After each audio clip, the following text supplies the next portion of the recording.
Hey guys, creator mom. I want to share something about my guinea pigs today. Um, so, I love to observe my guinea pigs and our guinea pigs, I should say, and their behavior. And one thing I notice is that for my boys, I have two boys in a cage.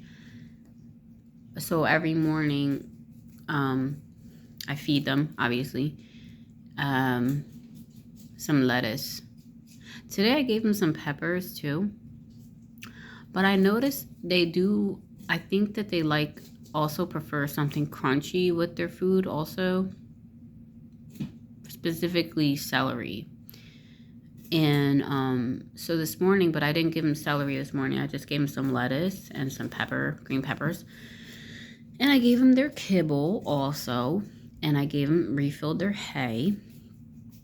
But then I noticed that the boys were still displeased. And how I know that they're displeased, or at least Bowser is our more dominant guinea pig. Like he's the one who chases Pumpkin around. Pumpkin never chases Bowser. And I think that this is the way it is in guinea pig language and world. So there's a more dominant one in the cage. So Bowser will start chasing Pumpkin when there's an issue. He'll start doing dominance behaviors or whatever, or if that's what it's even called. Forgive me if that's the wrong name, because there's a lot of people that are very stringent and specific about guinea pigs out there.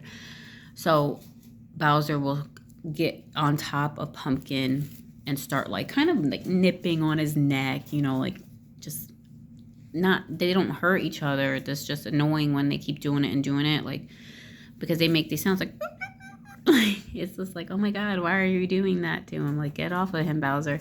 But that's just a signal that Bowser is displeased, and probably Pumpkin is too. And usually it has to do with food. They want more food. They want something else. So, and then right now they're going to town on celery, and I'm okay, so you guys want some celery? I give them some celery, and they're happy. Hello, just videoing you, Bowser. They know their names too, I believe, because we talk to them every day and we call them by their names, and when we're petting them. So when Bowser was doing these behaviors and he was getting on top of Pumpkin and nipping him on the neck, I said, Bowser, what are you doing? Bowser, what's the problem? What's the problem? You need more food, or what's going on, Bowser? And then he walked over to the edge of the cage by the wires, and he put his mouth on it and started shaking it to signify I want something, And so that was the cause of this behavior. So yeah, now I'll give them celery and they're happy. So we'll see what happens.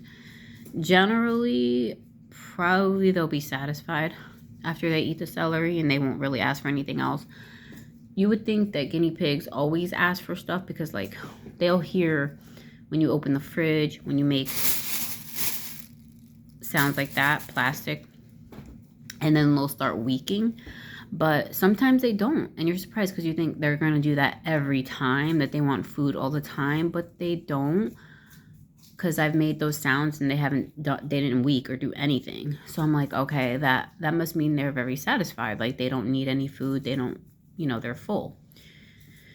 So yeah, I think it's very interesting, having a relationship with guinea pigs and observing their behaviors, and kind of getting to know them. And it's kind of cool to see how they respond to their name, I've seen videos where people do a bunch of stuff with guinea pigs, they're running on the floor and getting their food, and mine don't really do that. I keep them in their cage unless we hold them and pet them and give them a treat or something.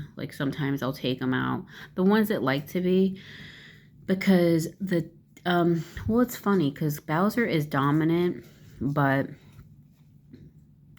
he is actually the one who's more scared of human interaction a bit. If I go to pick him up out of the cage, he will run so fast and kick up a bunch of bedding. It's crazy. And if I set them on the table to eat like a treat, like say like a piece of tomato, because I don't like giving them fruit in their cage anymore, just to like prevent fruit flies. But I'll give them like a piece of tomato or just something treat, like a little piece of kiwi or something like that. And then he won't. He'll wait a while like before he eats it. Pumpkin, on the other hand, who's not the dominant one in the cage, when I go to take him out, he doesn't run away. He might, but for the most part, maybe that's because he's used to being like submissive. I don't know. So he lets me pick him up, and then if I put him on the table to eat a treat, he'll eat right away. Like he doesn't wait, like he's scared. On the other hand, with the girls, I have two girls, Snowball and Brownie.